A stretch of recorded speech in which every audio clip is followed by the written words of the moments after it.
Joe, what is Hannah going to do with her kids? Both her kids done lost their daggone minds.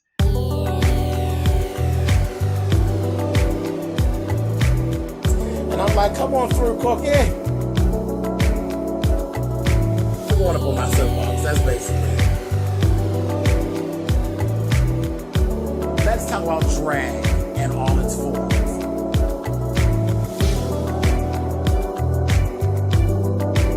What, Cookie?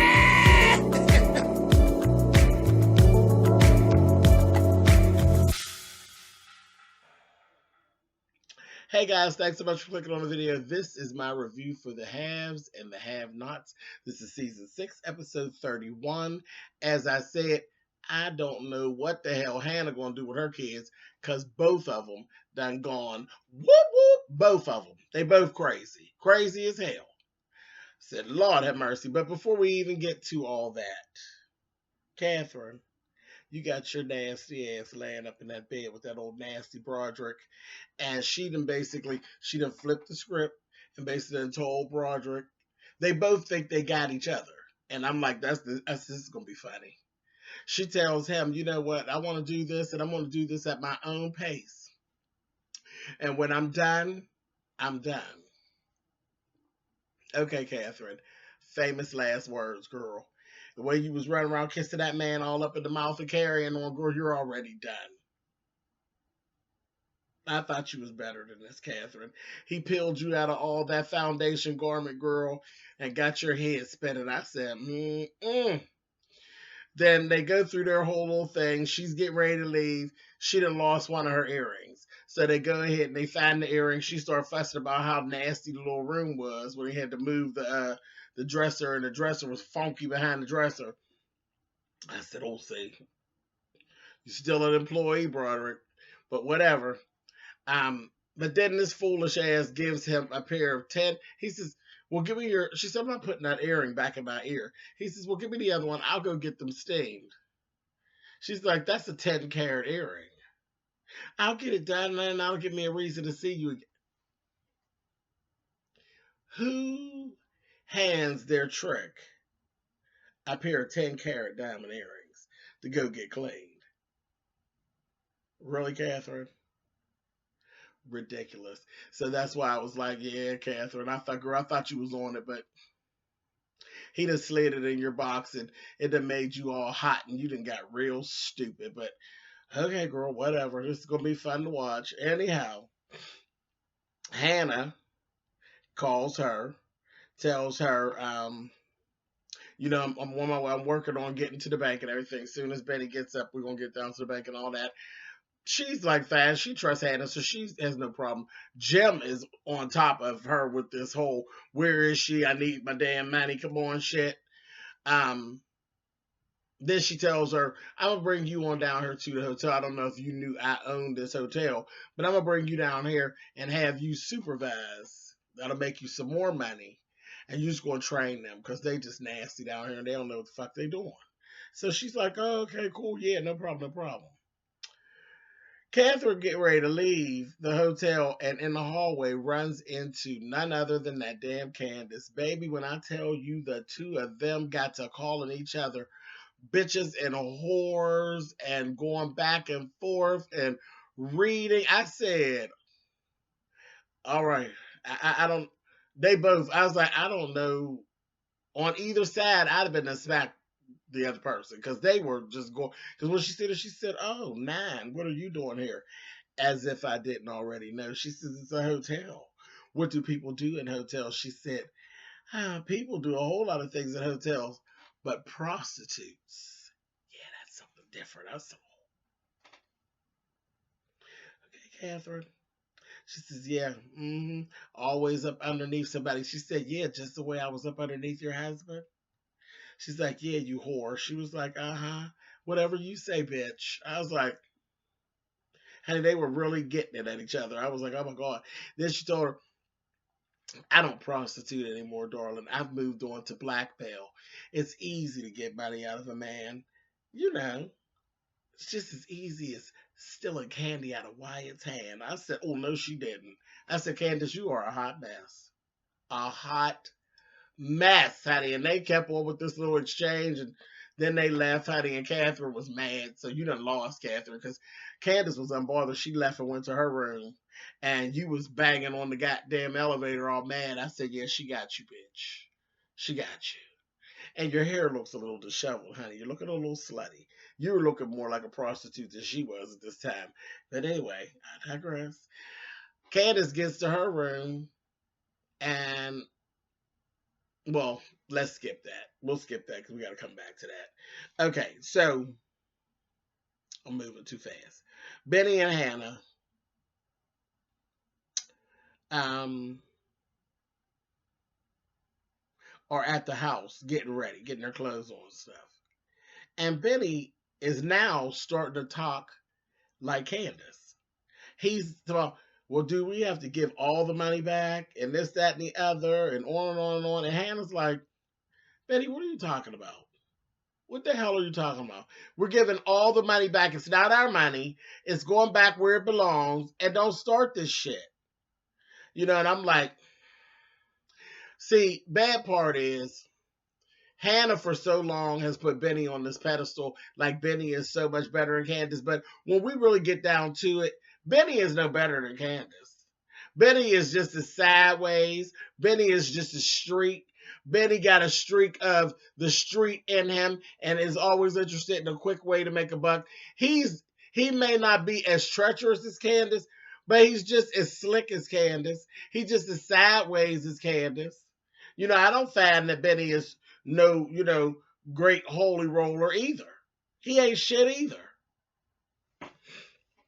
Anyway, they go back and forth, and he gets to telling Hannah about, life is not all about a Bible verse. And she's like, you were raised on those Bible verses. Well, girl, he must wasn't listening, honey. Because he ain't shit either. Not in my eyes. I'm like, girl, both your kids is fucked up. Both of your children are fucked up, honey. You got a crook and a crookette, honey. Both of them. Both of them. And that's why Candace is always able to manipulate him, because they're one and the same. Anyway, they both got that old angry streak and all of that. All the things that you used to be before you became a holy roller, honey. That's what your kids are, girl. So stop it. Anyway, moving on. Let's go down to the hospital. Justin and Justin walks up on Madison and Jeffrey. Madison and Jeffrey are actually having lunch, which David then actually told Madison, go ahead, get on Justin. They having lunch. Justin walks up, baby, and he was so just, ain't even trying to hide it no more. Was just as mad and evil, sitting down. He's all being all threatening to Madison right there in front of Jeffrey. I was like, yeah, see, his crazy is really boiling over into something really stupid. And they had actually started talking about it, and Madison was like, okay, see, all that stuff he said is making sense now. And Jeffrey was like, no, the police ain't after me, and I don't know what he's talking about and all this. He was like, okay. So now Madison then tapped into his queen, honey, and he's like, okay, so this is just about the man. And Madison is like, honey, I'm going to get the man, honey. Trust me, I am. I said, all right, girl, now don't be trying to be all pretty and get fucked up now, because that's where it's going to happen, girl. You're going to get all fucked up. But whatever, girl. I said, okay. So they went back and forth, and then they ended up getting up. Jeffrey's like, well, I'm leaving.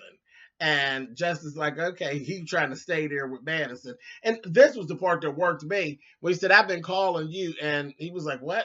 And he going to say, not you, you. Talking about he had been calling Madison.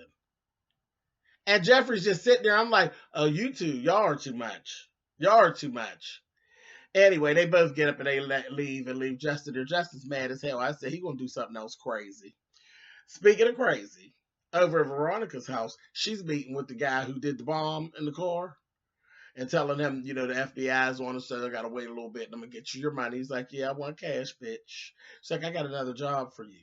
This bitch tells him, yeah, I got this little guy named RK.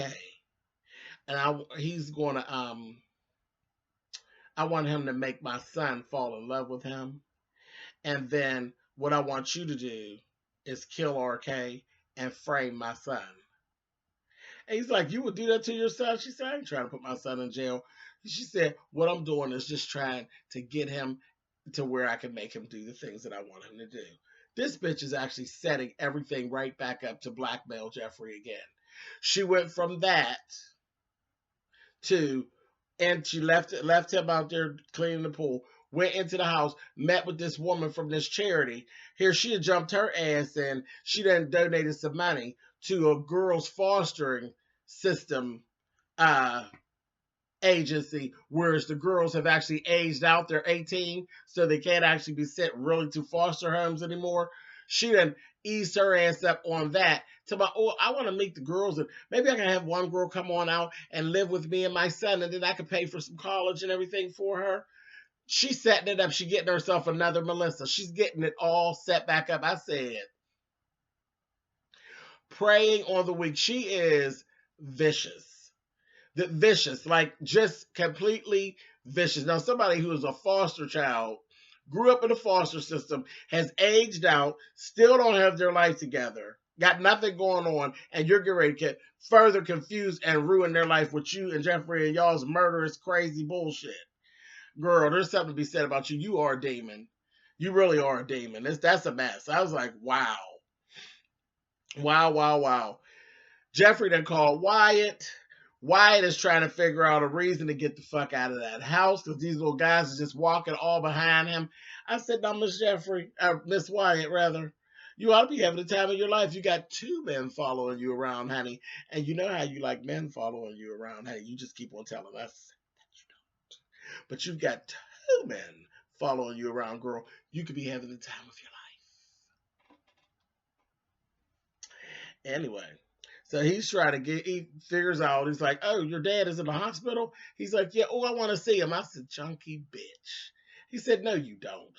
He said, yes, I do. I'm going down, tell my dad right now, I want to see your dad. So he goes down and he's like, telling Jim, I'm going to go, why didn't you tell me Mr. Harrington was in the hospital for blowing up in his car? I want to go down and see him. Kathryn's like, okay. Jim was like, you ain't going no goddamn where. You ain't a bit more interested in seeing David. He said, Kathryn, he's trying to get down there because there's drugs down at the hospital. That's why he's trying to get down there. Also, him and Jeffrey had actually spoken about that whole thing with Justin, and the fact that Justin was at the hospital too. That Justin, he denied everything. That him and Justin had any type of run-in or any of that. He said Justin was lying and all of that. And he said, I know he's lying. Did he try to come on to you? Oh, no. He want to get down there because he thinks he can run into Justin and get some drugs. I said, he is a vicious junkie, honey. Clean, junkie, honey. Just a junkie. Straight up junkie. Anyway, so go through all that. Now, Benny and Hannah finally make it to the bank. They're in there. The two of them get to arguing, and the woman is looking at them like they're crazy. You got these two black folks up in this schwanky little bank, talking about they want to transfer these funds into a different account. And then she looked at the amount, $8.5 million. She's like, oh, y'all just hold on, honey. Left her ass in the room. I said, girl, she's going to come back with the cops, honey. Next thing you know, Candace is coming in the room. Oh, Miss Hannah, your daughter's here. And Candace comes in there, baby, and was like, Benny, don't do this, that thing, and the other, going on, getting all up in Benny's head. And then Hannah saying, don't let that girl get in your head, this, that thing, and the other, and on and on and on. You're going to sign the papers when she comes back, and that's all there's to it. And he's like, I'm going to start doing the things that's good for me. This, that, and the other. She said, yeah, it was good for you to sign the paper. I want to hear this bullshit. You're going to sign the paper, goddamn, and that's the end of it. I said, and I'm looking at Betty's face like, Hannah, he's getting ready to disrespect you for the first time. He's getting ready to ignore the fuck out of you because he wants the money. That whole little money thing is eating him up. I said, last thing we see, honey, the woman come back in there and ask her for the signatures, honey. And Betty won't sign. Candace then walked on off and left. Betty won't sign, honey. I said, ooh. I said, Hannah gonna be done with Benny. That's the end of that. Go back to the hotel. Candace roll up in her room. She's like, who's in here? Gets in there. Baby, it's Charles. Standing there. You know Charles is the president now. He won. He's the president. And he's standing there saying, you've been chosen. I don't want to hear all this bullshit you're talking about. And that's where we ended out. I said, oh, a mess. It was really, Tyler, there was stuff in here, but it wasn't like eventful and good. It was just everything was just all smashed. And just like I just rolled it to y'all, that's how it rolled out. It wasn't all that entertaining. It was just information because we leading up. I think there's 2 more episodes before the finale. So, he's trying to wrap it up. You and this writing on this little show, Tyler. But anyway, all right, y'all. I will catch you all next week. Later.